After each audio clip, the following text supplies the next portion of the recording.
In lessons 1 and 2, we learned that we had good reason to think that implicit bias could alter our decisions and behavior, at least a little bit, and over the past 15 years, such evidence has been accumulating from laboratories across the globe. For instance, implicit bias has been found to predict which resumes get called back for interviews, more negative evaluations of ambiguous actions or performance by African Americans, more negative evaluations of confident, aggressive, and ambitious women in certain hiring conditions, how we read the friendliness of facial expressions, awkward body language in interview settings, indeed the greater likelihood that civilians will mistakenly shoot an unarmed African American as compared to an unarmed white individual in a video game simulation. In 2009, scientists conducted a meta-analysis that summarized all the research on whether the best-known measure of implicit bias, called the implicit association test, predicted behavior in socially sensitive interactions, such as judgments across race and gender. After examining over 120 reports involving nearly 15,000 subjects, they found a correlation of R equals 0.236 between implicit bias and behavior.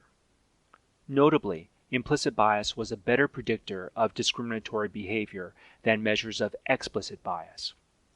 Now, unless you're statistically trained, you probably have no idea what an R value is. It's meant to measure how much a straight line can be fit between some X and Y variables, such as implicit bias and discriminatory behavior. 1, or -1, is a perfect linear fit. 0 means no fit at all. In any event, social scientists consider an R value of 0.236 to be a low correlation, a small-sized effect. And you know what? When a team of scientists extremely hostile to the implicit bias work did their own meta-analysis a few years later, using slightly different methods, they got an even lower R value of 0.15. Okay, what does all this mean for those of us less statistically inclined? Maybe some comparison to medical common sense could help. Let's start with smoking. We tell our kids not to smoke, and for good reason. A smoker as compared to a non-smoker is about 11 times more likely to get lung cancer. But when translated into an R value, the correlation between smoking and lung cancer is just R equals 0.08. The correlation is so small because most people don't get lung cancer, whether they smoke or not. Does this mean we should stop frightening kids about smoking and lung cancer? What about low-level lead exposure and reduced childhood IQ?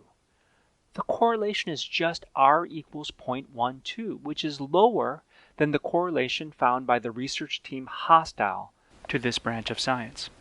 I don't know about you, but I'm still not going to let my daughter drink leaded water simply because scientists assure me it's only a small effect. But if I'm committed to building equity for all, I can't just care about myself and my family, right? Still want more? Interested in the underlying science or have questions about how we measure implicit bias?